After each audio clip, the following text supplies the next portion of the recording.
তাদের পরিবারের সম্পূর্ণ দায়িত্ব এই ফাউন্ডেশন গ্রহণ করছে। এই ফাউন্ডেশনে দান করার জন্য দেশের সকল মানুষ এবং বিদেশে অবস্থানরত বাংলাদেশিদের আমরা আহ্বান জানাচ্ছি। গত মাসে কুমিল্লা, নোয়াখালী, সিলেট অঞ্চলে আকস্মিক বন্যা এসব এলাকার মানুষকে হতভম্ব করে দিয়েছে। এখানে বেশিরভাগ এলাকায় কোনো দিন বন্যা হয়নি। তারা বন্যা মোকাবেলা করে অভ্যস্ত নন। দেশপ্রেমিক সশস্ত্র বাহিনী তাৎক্ষণিকভাবে বন্যা আক্রান্ত সবাইকে রক্ষার জন্য এগিয়ে আসে। সেনা, নৌ এবং বিমান বাহিনী পরস্পরের সঙ্গে সমন্বয় করে একযোগে কাজে নেমে পড়ার ফলে মানুষের দুর্ভোগ কম হয়েছে। এর পরপরই এনজিও এবং সাধারণ মানুষ দেশের সকল অঞ্চল থেকে দলে দলে এগিয়ে এসছে। আমি বিশেষ করে দেশপ্রেমিক সেনাবাহিনীকে আবারও ধন্যবাদ জানাচ্ছি।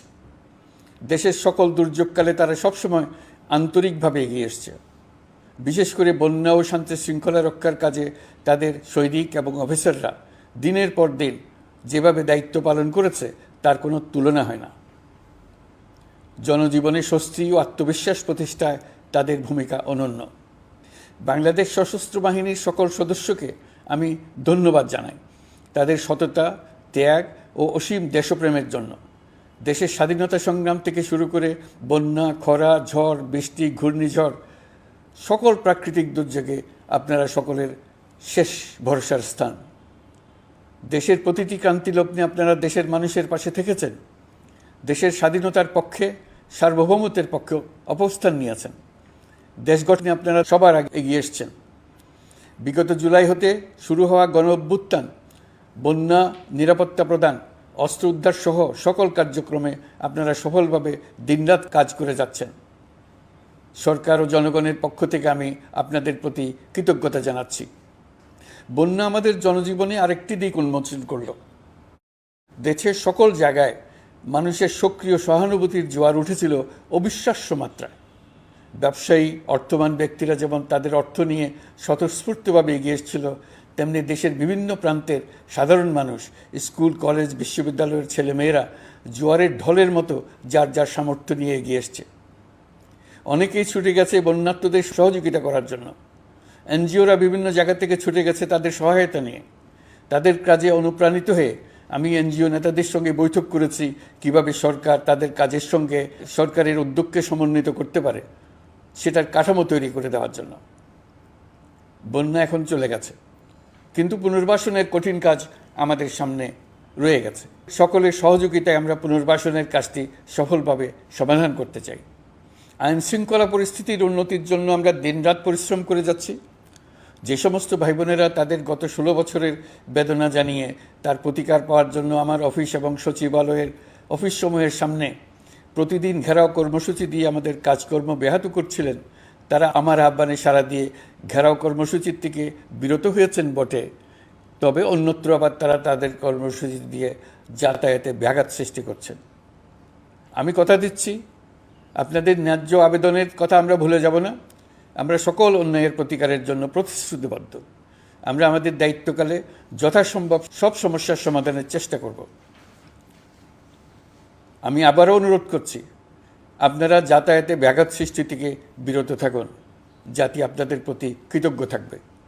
তৈরি পোশাক, ওষুধ শিল্প, এসব এলাকায় শ্রমিক ভাই বোনেরা তাদের অভিযোগ জানানোর জন্য ক্রমাগতভাবে এই শিল্পের কার্যক্রম পরিচালনা বন্ধ রাখতে বাধ্য করছেন।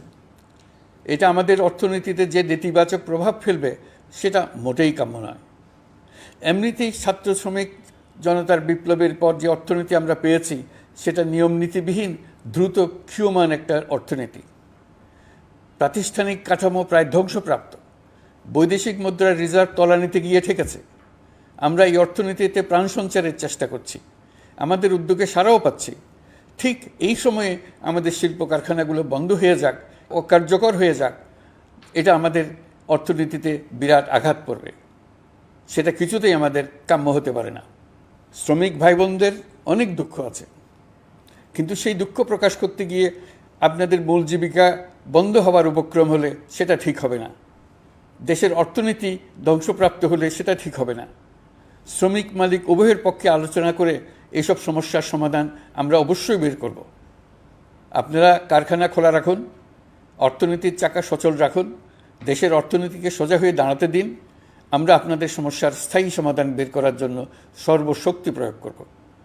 মালিক পক্ষের কাছে আমাদের আবেদন, আপনারা শ্রমিকদের সঙ্গে বোঝাপড়া করুন, কারখানা সচল রাখুন, অর্থনীতির দুর্বল স্বাস্থ্যকে সবল করে তুলুন।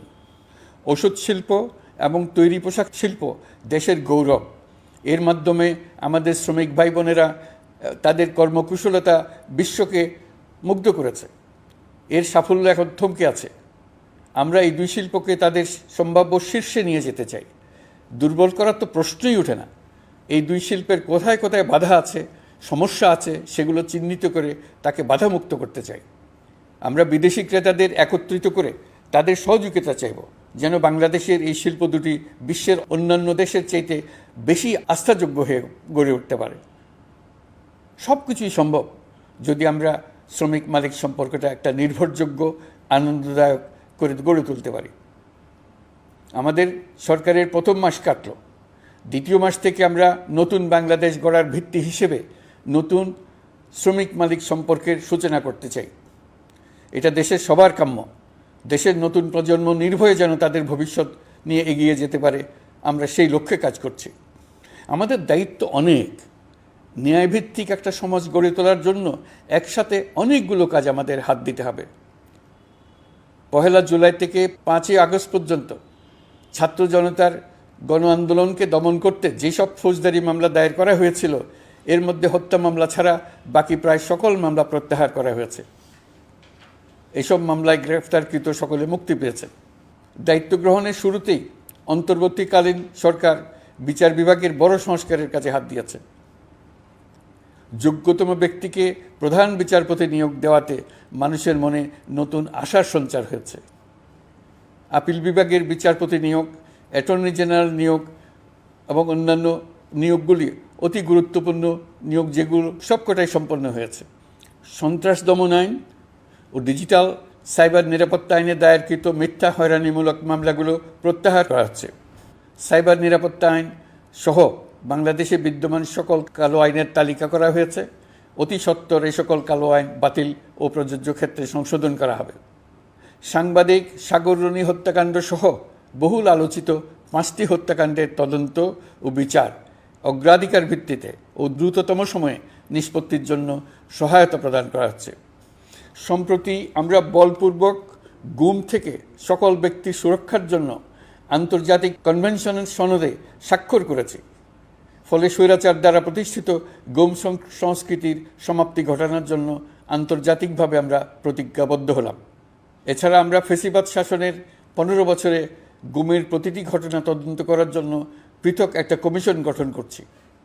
যেসব পরিবার তাদের নিখোঁজ পিতা, স্বামী, পুত্র এবং ভাইদের পাওয়ার জন্য বছরের পর বছর যন্ত্রণার সাথে অপেক্ষা করছেন, আমরা আপনাদের বেদনায় সমব্যথী। আয়নাঘরগুলো বন্ধ করে দেওয়া হয়েছে এবং সেই সাথে বের হয়ে আসছে ফ্যাসিস্ট হাসিনা সরকারের গুমের শিকার ভাই বোনদের কষ্ট ও যন্ত্রণা গাথা। আমাদের তরুণ প্রজন্মের ভবিষ্যৎ যেন উজ্জ্বল হয়, সেটা নিশ্চিত করতে শিক্ষা ব্যবস্থার দিকে আমাদের পূর্ণ নজর রয়েছে। ইতিমধ্যে প্রথম শ্রেণী থেকে দ্বাদশ শ্রেণী পর্যন্ত বর্তমানের ত্রুটিপূর্ণ শিক্ষাক্রম পরিবর্তন করা হয়েছে। বই সংশোধন ও পরিমার্জনের কাজ শেষ পর্যায়ে আছে। এই সংস্কারের কাজ অব্যাহত থাকবে। বিশ্ববিদ্যালয়সমূহের উচ্চ প্রশাসনিক পদগুলো পূরণ করে শিক্ষা কার্যক্রম স্বাভাবিক করার কাজ দ্রুত গতিতে এগিয়ে চলেছে। বেসরকারি শিক্ষা প্রতিষ্ঠানগুলোর পরিচালনা বোর্ডে দখলদারিত্বের রাজনীতি বন্ধ করার ব্যবস্থাও নেওয়া হয়েছে। আপনারা নিশ্চয় লক্ষ্য করেছেন, আমাদের প্রথম মাসে দেশের প্রায় সকল বিশ্ববিদ্যালয়ের উপাচার্য এবং উপাচার্য মহোদয়গণ পদত্যাগ করেছেন। উচ্চশিক্ষার ক্ষেত্রে এটা বিরাট শূন্যতার সৃষ্টি করেছে। প্রথম মাসে আমরা ক্রমাগতভাবে প্রতিটি বিশ্ববিদ্যালয়ে সবার কাছে গ্রহণযোগ্য এমন উপাচার্য এবং উপাচার্য নিয়োগ দেওয়ার কাজ শুরু করেছে। এর ফলে সকল সরকারি এবং বেসরকারি বিশ্ববিদ্যালয়গুলোতে নতুন উদ্যমে কাজ শুরু করার পরিবেশ সৃষ্টি হয়েছে। সংবাদ মাধ্যম ও মত প্রকাশের পূর্ণ স্বাধীনতা ইতিমধ্যে নিশ্চিত করা হয়েছে। আমরা সবাইকে বলে দিয়েছি, আপনারা মন খুলে আমাদের সমালোচনা করুন। আমরা সবার মতামতের প্রতি শ্রদ্ধাশীল। মিডিয়া যাতে কোনো রকম বাধা বিপত্তি ছাড়া নির্বিঘ্নে তাদের কাজ করতে পারে, সেজন্য একটা মিডিয়া কমিশন গঠন করা সরকারের সক্রিয় বিবেচনাধীন। আরও যেসব কমিশন সরকার সহ অন্য সবাইকে জবাবদিহিতার আওতায় আনতে পারে, আমরা তাদের পুনর্গঠন ও সংস্কারের উদ্যোগ নিয়েছি, যাতে তারা আরও শক্তিশালী হয়, জনকল্যাণে কাজ করে। দায়িত্ব গ্রহণের পর বিভিন্ন দেশের সরকার প্রধান টেলিফোনে এবং শুভেচ্ছা বার্তা পাঠিয়ে আমাকে অভিনন্দন জানিয়েছেন। বিভিন্ন দেশের রাষ্ট্রদূত এবং হাই কমিশনারবৃন্দ আমার সাথে সাক্ষাৎ করে দ্বিপাক্ষিক সহযোগিতা বৃদ্ধির আশ্বাস দিয়েছেন। আমার অনুরোধে সংযুক্ত আরব আমিরাতের 57 জন বাংলাদেশি, যারা ফ্যাসিবাদ বিরোধী বিক্ষোভে অংশগ্রহণ করা বিভিন্ন মেয়াদে কারাদণ্ডে দণ্ডিত হয়েছিলেন, তাদের সাধারণ ক্ষমা ঘোষণা করেছেন সে দেশের সরকার। ইতিমধ্যে তাদের কয়েকজন দেশে ফিরে এসেছেন। এই ক্ষমা প্রদর্শন ছিল অতি বিরল একটি ঘটনা। এই জন্য আমি সংযুক্ত আরব আমিরাতের রাষ্ট্রপতি শেখ মোহাম্মদ বিন জায়েদ আল নাহিয়ানকে ধন্যবাদ ও কৃতজ্ঞতা জানিয়েছি আপনাদের সবার পক্ষ থেকে। যে সমস্ত সরকার প্রধানের সঙ্গে আমার টেলিফোনে যোগাযোগ হয়েছে, তাদের মধ্যে রয়েছেন ভারতের প্রধানমন্ত্রী নরেন্দ্র মোদী, পাকিস্তানের প্রধানমন্ত্রী শাহবাজ শরীফ। আমরা ভারত এবং অন্যান্য প্রতিবেশী রাষ্ট্রসমূহের সঙ্গে সুসম্পর্ক চাই, তবে সেই সম্পর্ক হতে হবে ন্যায্যতা এবং সমতার ভিত্তিতে। ভারতের সাথে আমরা ইতিমধ্যে বন্যা মোকাবেলায় উচ্চ পর্যায়ে দ্বিপাক্ষিক সহযোগিতার আলোচনা শুরু করেছি। দক্ষিণ এশিয়ায় আঞ্চলিক সহযোগিতা বৃদ্ধির লক্ষ্যে আমি সার্ক রাষ্ট্রগোষ্ঠী পুনর্জীবিত করার উদ্যোগ নিয়েছি। আমরা চাই আমাদের দেশ যেন একটি গণতান্ত্রিক দেশ হিসেবে বিশ্বের কাছে সম্মানের সাথে পরিচিত হয়। দেশের পরিকল্পনা যেন দেশের মানুষ কেন্দ্রিক হয়, কোনো নেতা বা দল কেন্দ্রিক না হয়। আমরা স্বৈরাচারী হাসিনা সরকারের অহেতুক কোটি কোটি টাকা ব্যয়ের প্রকল্প বাস্তবায়িত হতে দেখেছি, যেগুলো কখনোই দেশের মানুষের জন্য ছিল না, বরং এর সাথে জড়িত ছিল কুৎসিত আমিত্ব এবং বিশাল আকারের চুরি। চলমান এবং প্রস্তাবিত সকল উন্নয়ন প্রকল্পগুলোর যাচাই বাছাই করার কাজ ইতিমধ্যে আমরা শুরু করেছি। প্রকল্প বাস্তবায়নের পর্যায় বিবেচনা করে বাকি কাজে ব্যয়ের সাশ্রয়, এমনকি প্রয়োজন মতে তা বাতিল করার কথা বিবেচনা করা হবে। দেশের মানুষকে আর ফাঁকি দেওয়া চলবে না। কর্মসংস্থান তৈরি করবে এমন প্রকল্পগুলোকে আমরা অগ্রাধিকার দেব। লুটপাট ও পাচার হয়ে যাওয়া অর্থ ফিরিয়ে আনার উদ্যোগ আমরা নিয়েছি। আর্থিক খাতে শৃঙ্খলা ফিরিয়ে আনতে একটা ব্যাংকিং কমিশনও গঠন করার উদ্যোগ নেওয়া হয়েছে। বিভিন্ন ব্যাংকের পরিচালনা পরিষদ পুনর্গঠন করা হয়েছে। ব্যাংকিং খাতে এই এক মাসে বিরাট পরিবর্তন এসেছে, আপনারা নিশ্চয়ই সেটা লক্ষ্য করেছেন। আমরা এই খাতে নিয়মনীতি প্রতিষ্ঠা করতে পেরেছি। আরও অনেক কাজ বাকি রয়ে গেছে। প্রথম মাসের কাজ হিসেবে শুধু প্রধান কাজগুলো করেছে, তার সঙ্গে রয়েছে আরও অনেক পরবর্তী কাজ। ফ্যাসিবাদী সরকার লুটপাট করার জন্য নতুন করে 60,000 কোটি টাকা ছাপিয়ে বাজারে ছাড়ার কারণে মুদ্রাস্ফীতির শিকার হয়েছে দেশের মানুষ। এই অতুলনীয় মুদ্রাস্ফীতি নিয়ন্ত্রণ অন্তর্বর্তী সরকারের অন্যতম প্রধান লক্ষ্য। মুদ্রাস্ফীতি নিয়ন্ত্রণের লক্ষ্যে পলিসি সুদের হার বৃদ্ধি করে 9% উন্নীত করা হয়েছে। মূল্যস্ফীতি থেকে সাধারণ মানুষকে সুরক্ষা দেওয়ার উদ্দেশ্যে ওএমএস, খাদ্যবান্ধব কর্মসূচি সহ সুলভ মূল্যে প্রান্তিক মানুষের কাছে নিত্য প্রয়োজনীয় দ্রব্য সরবরাহ চলমান রাখা হয়েছে।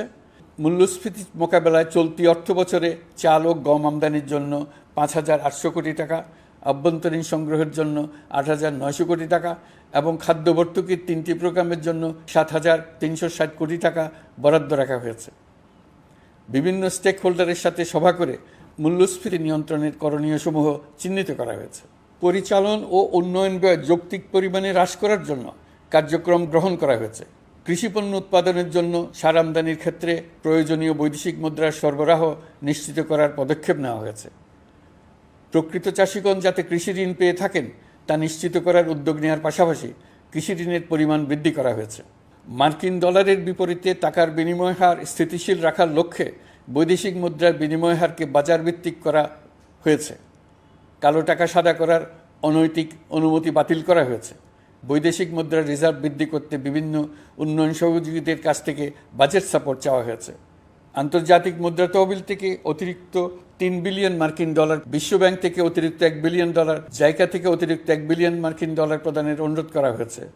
রূপপুর পারমাণবিক বিদ্যুৎ কেন্দ্র নির্মাণ প্রকল্পের অগ্রিম অর্থ পরিশোধ এবং বকেয়া পাওনা নিয়ে রাশিয়ান ফেডারেশনের সাথে অর্থ মন্ত্রণালয়ের আলোচনা চলছে।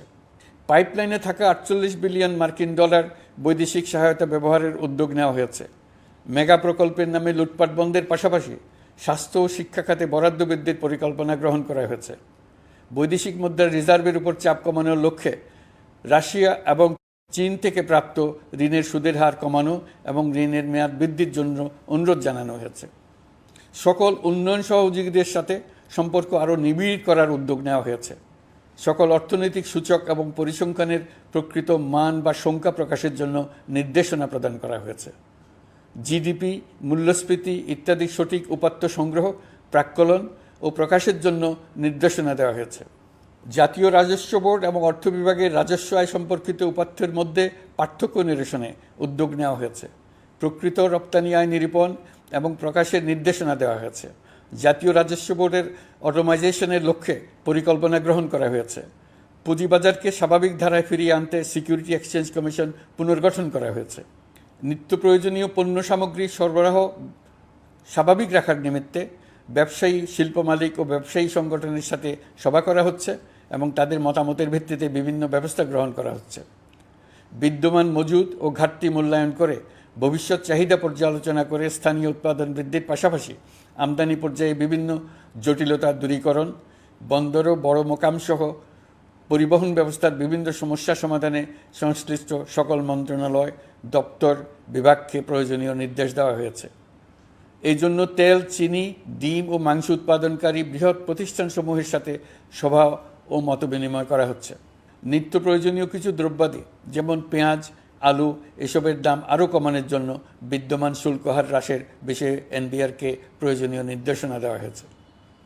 ইতোমধ্যে এনবিআর পেঁয়াজ, আলু ও কতিপয় কীটনাশকের ক্ষেত্রে আমদানি শুল্ক হ্রাস এবং ক্ষেত্র বিশেষে রেগুলেটরি শুল্ক প্রত্যাহার করে এসআরও জারি করেছে। নিম্ন আয়ের 1 কোটি পরিবারকে টিসিবির মাধ্যমে হ্রাসকৃত মূল্যে কিছু পণ্য যেমন পরিবার প্রতি চাল মাসে 5 কেজি, সয়াবিন তেল মাসে 2 কেজি, মসুর ডাল মাসে 2 কেজি দেওয়া হচ্ছে। এটি সামনের দিনগুলোতে অব্যাহত রাখা হবে। সরকার দায়িত্ব গ্রহণের পর জনপ্রত্যাশা অনুযায়ী বিদ্যুৎ, জ্বালানি ও খনিজ সম্পদ মন্ত্রণালয় হতে বিদ্যুৎ ও জ্বালানির দ্রুত সরবরাহ বৃদ্ধি আইনের অধীনে চলমান সকল প্রকার নেগোসিয়েশন, প্রকল্প বাছাই এবং ক্রয় প্রক্রিয়াকরণ কার্যক্রম আপাতত স্থগিত করা হয়েছে। গত 1.5 দশকে এই আইন ব্যবহার করে লক্ষ কোটি টাকা লুটপাট হয়েছে। বিদ্যুৎ, জ্বালানি ও খনিজ সম্পদ মন্ত্রণালয়ের আওতাধীন কোম্পানিসমূহে অধিকতর স্বচ্ছতা ও জবাবদিহিতা আনার লক্ষ্যে কোম্পানিসমূহের পরিচালনা পর্ষদ পুনর্গঠন করা হয়েছে। প্রকৌশল, ভূতত্ত্ব এবং খনিজ হিসাব বিষয়ে অধ্যয়ন করেছে এমন ছাত্র প্রতিনিধি অন্তর্ভুক্ত করার জন্য উদ্যোগ গ্রহণ করা হয়েছে। এই খাতে অধিকতর সক্ষমতা, গতিশীলতা এবং জবাবদিহিতা নিশ্চিত করার লক্ষ্যে বিশেষজ্ঞগণের সমন্বয়ে একটি কমিটি গঠন করা হয়েছে।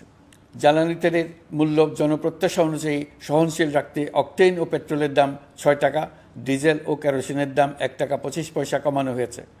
37 দিন বন্ধ থাকার পর গত 25 আগস্ট হতে মিরপুর 10 ও কাজীপাড়া স্টেশন ছাড়া বাকি সব স্টেশনে মেট্রো রেল পুনরায় চালু করা হয়েছে।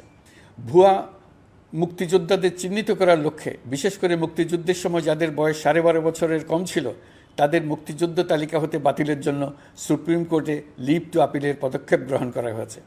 মুক্তিযোদ্ধা কল্যাণ ট্রাস্টের আওতাধীন বেদখলকৃত স্থাবর সম্পত্তি উদ্ধারে প্রয়োজনীয় ব্যবস্থা গ্রহণ করা হয়েছে।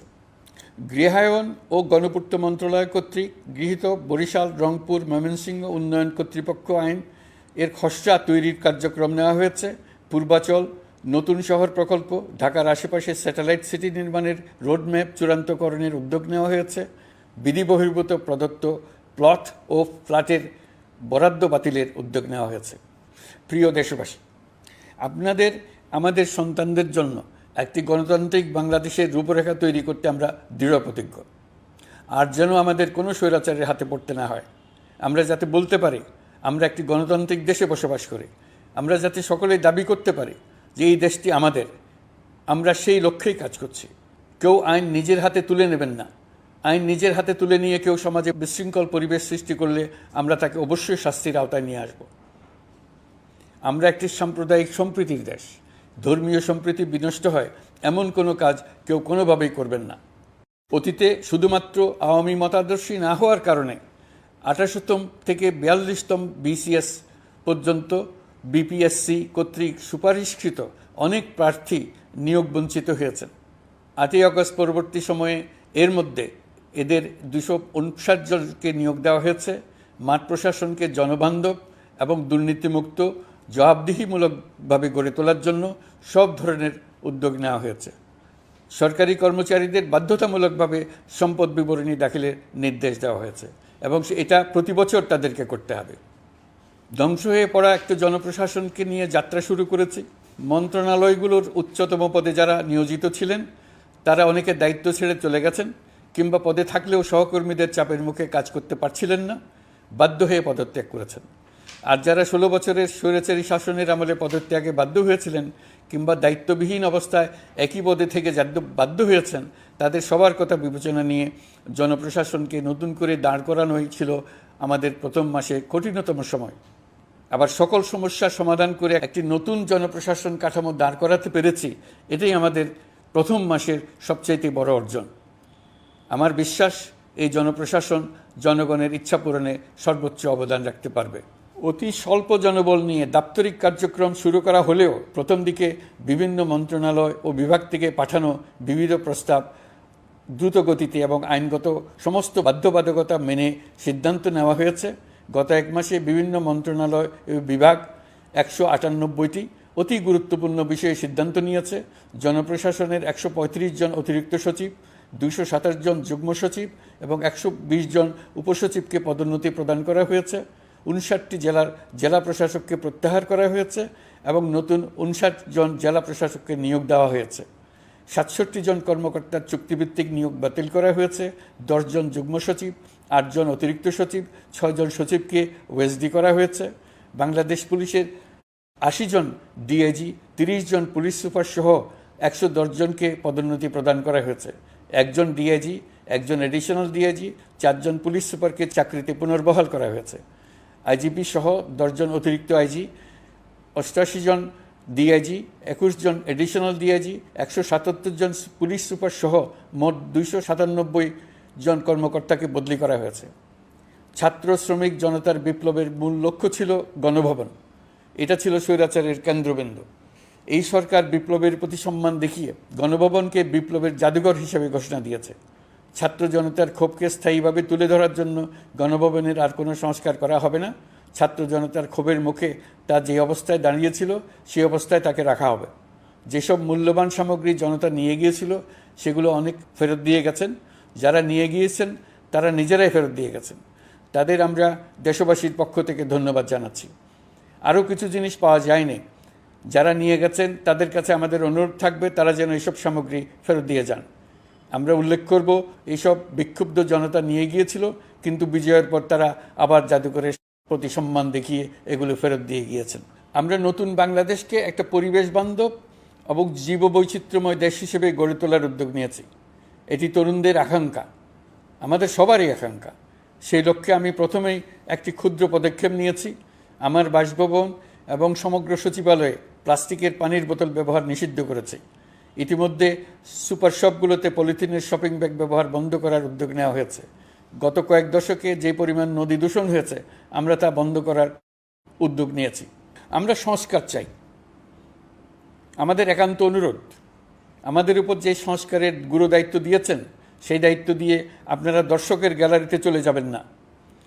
আপনারা আমাদের সঙ্গে থাকুন, আমরা একসঙ্গে সংস্কার করব। এটা আমাদের সবার দায়িত্ব। আপনারা নিজ নিজ জগতে সংস্কার আনুন। একটা জাতির সংস্কার শুধু সরকারের সংস্কার হলে হয় না। আপনি ব্যবসায়ী হলে আপনার ব্যবসায়ী সংস্কার আনুন। ব্যবসায়ী গোষ্ঠীরা তাদের নিজ নিজ সমিতির মাধ্যমে সংস্কার আনুন। সমিতিতে সংস্কার আনুন। নতুন করে সমিতি গঠনতন্ত্র সংশোধন করুন। আপনি শ্রমিক হলে আপনার ক্ষেত্রে আপনি সংস্কার করুন। আপনি রাজনৈতিক নেতাকর্মী হলে আপনার ক্ষেত্রে সংস্কার করুন। আপনি প্রতিষ্ঠান প্রধান হলে আপনার প্রতিষ্ঠানে সংস্কার আনুন। আমি এটাকে সুযোগ হিসেবে গ্রহণ করার জন্য সবাইকে আহ্বান জানাচ্ছি। এই সংস্কারের মাধ্যমে আমরা জাতি হিসেবে নতুনভাবে যাত্রা শুরু করতে চাই। আমাদের এই যাত্রা আমাদেরকে পৃথিবীর একটা সম্মানিত জাতি হিসেবে প্রতিষ্ঠিত করুক, এটাই আমাদের সবার কাম্য, এটাই আমাদের সবার লক্ষ্য। গত এক মাসে আমি বেশ কিছু রাজনৈতিক দলের সঙ্গে পৃথকভাবে বসছি, তাদের সঙ্গে মতামত বিনিময় করেছি। তারা আমাদের উৎসাহিত করেছেন, ছাত্র শ্রমিক জনতার বিপ্লবের লক্ষ্যের প্রতি সমর্থন জানিয়েছেন, সংস্কারের কাজে পূর্ণ সহযোগিতার দেওয়ার আশ্বাস দিয়েছেন। আমি দেশের বিশিষ্ট সম্পাদক বৃন্দের সঙ্গে মত বিনিময় করেছি, তারাও সংস্কারের কাজে পূর্ণ সহযোগিতা দেওয়ার আশ্বাস দিয়েছেন। তারা বিভিন্ন বিষয়ে মূল্যবান পরামর্শ দিয়েছেন। সবার পরামর্শ নিয়ে এখন আমাদের অগ্রসর হওয়ার পালা। আমি বিশিষ্ট ব্যবসায়ীদের সঙ্গে বৈঠক করেছি, তাদের কাছে আমাদের সরকারের লক্ষ্যগুলো ব্যাখ্যা করেছি, তারাও আমাদের লক্ষ্যের সঙ্গে একমত প্রকাশ করেছেন। আপনারা জানেন, ছাত্র শ্রমিক জনতার ঐতিহাসিক জুলাই গণ অভ্যুত্থানের মুখে এবং হাজারো মানুষের আত্মদানের বিনিময়ে বাংলাদেশে ফ্যাসিস্ট সরকারের পতন হয়েছে। এই গণ অভ্যুত্থানের বার্তা ও আকাঙ্ক্ষা বাস্তবায়নের জন্য একটি অভূতপূর্ব সময় ও সুযোগ আমরা এর মধ্য দিয়ে অর্জন করেছি। এর বাস্তবায়ন তথা বাংলাদেশের ফ্যাসিজম বা স্বৈরতান্ত্রিক শাসন পুনরাবৃত্তির আশঙ্কা রোধ এবং জনমালিকানা ভিত্তিক কল্যাণমুখী জনস্বার্থে নিবেদিত একটি রাষ্ট্র ব্যবস্থা প্রবর্তনের লক্ষ্যে কিছু জাতীয় ভিত্তিক সংস্কার সম্পন্ন করা জরুরি হয়ে পড়েছে। উক্ত সংস্কার ভাবনার অন্যতম কেন্দ্রবিন্দু হচ্ছে সুষ্ঠু নির্বাচন ব্যবস্থা, সুশাসন প্রতিষ্ঠা করা। আমরা যেহেতু জনগণের ভোটাধিকার ও জনগণের মালিকানায় বিশ্বাস করি, সেহেতু নির্বাচন ব্যবস্থার উন্নয়নে আমাদের সংস্কার ভাবনায় গুরুত্ব পেয়েছে অধিক। আমরা মনে করি নির্বাচনের নামে সংখ্যাগরিষ্ঠতার একাধিপত্য ও দুঃশাসন মানুষের উপর চাপিয়ে দেওয়া বা এর মাধ্যমে এক ব্যক্তি বা এক পরিবার বা কোনো গোষ্ঠীর কাছে সকল ক্ষমতা কুক্ষিগত করে রাখার কোনো ক্রমেই গ্রহণযোগ্য নয়। এসব আশঙ্কা রোধ করার জন্য নির্বাচনের সাথে সম্পর্কিত নির্বাচন কমিশন সহ অন্যান্য প্রতিষ্ঠানগুলোর সংস্কারের কথা আমরা ভাবছি। নির্বাচন ব্যবস্থার সাথে সম্পর্কিত প্রতিষ্ঠান হিসেবে পুলিশ প্রশাসন, জনপ্রশাসন, বিচার প্রশাসন, দুর্নীতি দমন কমিশন এই 4টি প্রতিষ্ঠানের সংস্কার করা সুষ্ঠু ও অবাধ নির্বাচনের জন্য অপরিহার্য। এসব প্রতিষ্ঠানের সংস্কার জনমালিকানা ভিত্তিক, জবাবদিহিমূলক এবং কল্যাণমূলক রাষ্ট্র ব্যবস্থা প্রতিষ্ঠায় অবদান রাখবে বলে আমি বিশ্বাস করি। এর পাশাপাশি সমাজের সকল স্তরের মানুষের প্রতিনিধিত্ব ও স্বার্থ নিশ্চিত করার জন্য এবং জুলাই গণ অভ্যুত্থানের বার্তাকে প্রতিফলিত করার জন্য সাংবিধানিক সংস্কারের প্রয়োজন আমরা অনুভব করছি। এসব বিষয়ে সংস্কার করার প্রাথমিক পদক্ষেপ হিসেবে আমরা প্রাথমিকভাবে 6টি কমিশন গঠন করার সিদ্ধান্ত নিয়েছি। এসব কমিশনের কাজ পরিচালনার জন্য বিষয়ভিত্তিক অভিজ্ঞতা বিবেচনা করে 6 জন বিশিষ্ট নাগরিকের নেতৃত্বে এই কমিশনগুলো পরিচালনা করার দায়িত্ব দিয়েছি। এরপর আরও বিভিন্ন বিষয়ে কমিশন গঠন করার প্রক্রিয়া আমরা অব্যাহত রাখব। নির্বাচন ব্যবস্থা সংস্কার কমিশনের প্রধান হিসেবে দায়িত্ব পালন করবেন ডক্টর বদিউল আলম মজুমদার। পুলিশ প্রশাসন সংস্কার কমিশনের প্রধান হিসেবে কাজ করবেন জনাব সরফরাজ চৌধুরী। বিচার বিভাগ সংস্কার কমিশনের প্রধান হিসেবে দায়িত্ব পালন করবেন বিচারপতি শাহ আবু নাঈম মমিনুর রহমান। দুর্নীতি দমন সংস্কার কমিশনের প্রধান হিসেবে দায়িত্ব পালন করবেন ডক্টর ইফতেখারুজ্জামান।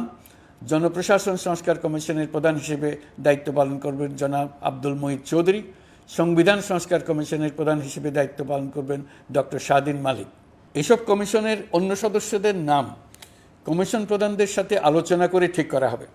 কমিশনগুলোর আলোচনা ও পরামর্শ সভায় উপদেষ্টা পরিষদের সদস্য, ছাত্র, শ্রমিক জনতা আন্দোলনের প্রতিনিধি, নাগরিক সমাজ ও রাজনৈতিক দলের প্রতিনিধিরা উপস্থিত থাকবেন। পূর্ণাঙ্গভাবে গঠিত হওয়ার পর কমিশন আনুষ্ঠানিকভাবে তাদের কাজ আগামী 1 অক্টোবর থেকে শুরু করতে পারবে বলে আমি আশা করছি এবং এটি পরবর্তী 3 মাসের মধ্যে সম্পন্ন হবে বলে আমরা ধারণা করছি। কমিশনের রিপোর্টের ভিত্তিতে সরকার পরবর্তী পর্যায়ে প্রধান রাজনৈতিক দলগুলোর সাথে পরামর্শ সভার আয়োজন করবে। চূড়ান্ত পর্যায়ে ছাত্র সমাজ, নাগরিক সমাজ, রাজনৈতিক দলের প্রতিনিধি, সরকারের প্রতিনিধি নিয়ে ব্যাপক ভিত্তিক 3 থেকে 7 দিন ব্যাপী একটি পরামর্শ সভার ভিত্তিতে সংস্কার ভাবনার রূপরেখা চূড়ান্ত করা হবে। এতে এই রূপরেখা কীভাবে বাস্তবায়ন হবে তার একটি ধারণাও দেওয়া হবে। এই আয়োজন জুলাই গণ অভ্যুত্থানের বার্তা বাস্তবায়ন ও রাষ্ট্র পুনর্নির্মাণ তাগিদের ঐক্যবন্ধনে গোটা জাতিকে শক্তিশালী ও আশাবাদী করে তুলবে বলে আমাদের বিশ্বাস। প্রিয় দেশবাসী, আমাদের সামনে অনেক কাজ, সবাই মিলে একই লক্ষ্যে আমরা অগ্রসর হতে চাই। আমাদের মধ্যে, বিশেষ করে আমাদের নতুন প্রজন্মের মধ্যে যে সুপ্ত প্রতিভা লুকিয়ে আছে, সেটা যেন বিনা বাধায় রাষ্ট্রের এবং সমাজের সহযোগিতায় প্রকাশ করতে পারি, সেই সুযোগের কাঠামো তৈরি করতে চাই। সকলে মিলে আমাদের পরিবারের প্রতিটি সদস্যকে, সে ঝাড়ুদার হোক, ছাত্র হোক, শিক্ষক হোক, যে কোনো ধর্মের হোক, সবার সমান অধিকার নিশ্চিত করতে চাই। এই হলো আমাদের সংস্কারের মূল লক্ষ্য। আসুন ছাত্র শ্রমিক জনতার এই বিপ্লবের লক্ষ্যকে আমরা দ্রুত বাস্তবায়ন করি। আমাদের প্রথম মাসে আমরা যেই গতিতে, যে উদ্যম নিয়ে কাজ এগিয়ে নিয়ে যাওয়ার কথা চিন্তা করেছিলাম, সেটা হয়তো করতে পারিনি বাস্তব অবস্থার পরিপ্রেক্ষিতে। দেশের আইনশৃঙ্খলা পরিস্থিতি স্বাভাবিক রাখা গেলে আশা করি আমরা আমাদের গতি অনেক বাড়াতে পারব। এই জন্য দেশের সকল মানুষের কাছে শিক্ষক, ছাত্রছাত্রী, কৃষক, শ্রমিক, পেশাজীবী, বড় ব্যবসায়ী, ক্ষুদ্র ব্যবসায়ী, দিনমজুর, গৃহিণী সকলের সহযোগিতা চেয়েছি। আমাদের কাজ বড় কঠিন, কিন্তু জাতি হিসেবে এবার ব্যর্থ হওয়ার কোনো অবকাশ আমাদের নেই। আমাদেরকে সফল হতেই হবে। এই সাফল্য আপনাদের কারণেই আসবে, আপনার সহযোগিতার কারণেই আসবে। আমাদের কাজ হবে আপনার আমার স্বপ্নকে বাস্তবে রূপায়িত করা। এখন আমরা আমাদের দ্বিতীয় মাস শুরু করছি। আমাদের দ্বিতীয় মাসে যেন আপনাদের মনে দৃঢ় আস্থা সৃষ্টি করতে পারি, সেই চেষ্টা করে যাব। ধৈর্য ধরুন, এই কথাটি আমি মোটেই আপনাদের বলবো না। আমরা সবাই অধৈর্য হয়ে পড়েছি। এত সব কাজ কখন যে শেষ হবে এটা চিন্তা করে আমরা অধৈর্য হব, কেন হব না? কিন্তু সঠিকভাবে কাজ করব, কাজে কোনো অধৈর্যের চিহ্ন রাখব না। প্রিয় দেশবাসী, দেশের শিশু, কিশোর কিশোরী, তরুণ তরুণী, ছাত্রছাত্রী, বয়স্ক, বৃদ্ধ, পুরুষ, মহিলা সবাইকে আবারও আমার সালাম জানাচ্ছি। আসসালামু আলাইকুম। আপনাদের সবাইকে ধন্যবাদ জানাচ্ছি। মহান আল্লাহ আমাদের সকলের সহায়